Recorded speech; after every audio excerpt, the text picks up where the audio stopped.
पगली हम महादेव के सावन महीना अइलहि कृपा करथिन फेर से सोचल सपनवा तोर साकार हो जीता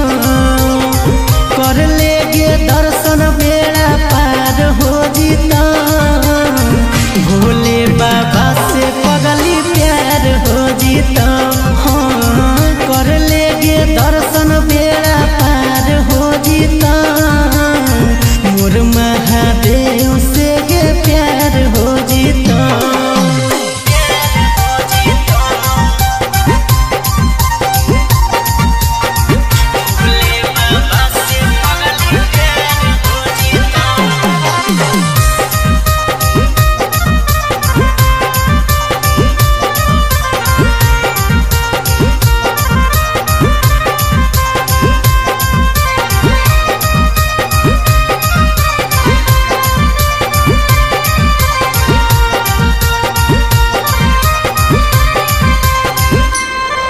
अगे जलवा ढारे चल पगली साथे देवा घर गे बाबा के नगर मांगे है सुनर एगो बर गे अगे जलवा ढारे चल पगली साथे देवा घर गे बाबा के नगर मांगे है सुनर एगो बर गे बोलबम के नारा से उधार हो जीता कर लेगे दर्शन बेड़ा पार हो जीता भोले बाबा से पगली प्यार हो जीता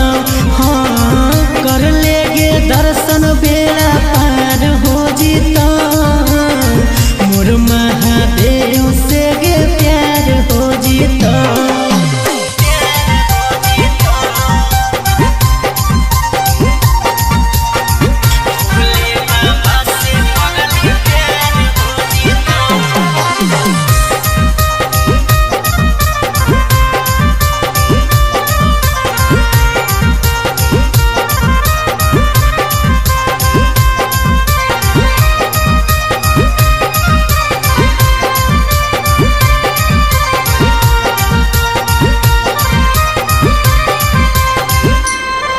अगे बोल बम के नारा लेके उठैबो कांधे कवरिया गे पैदल पैदल चलही की निकाली हो डीजल गरिया गे ऐसे तो पैदल में मजा है। अगे बोल बम के नारा लेके उठैबो कांधे कवरिया गे पैदल पैदल चलही की निकाली हो डीजल गरिया गे सागर बेदर्दी कहो जोगाड़ हो जीता कर लेगे दर्शन बेड़ा पार हो जीता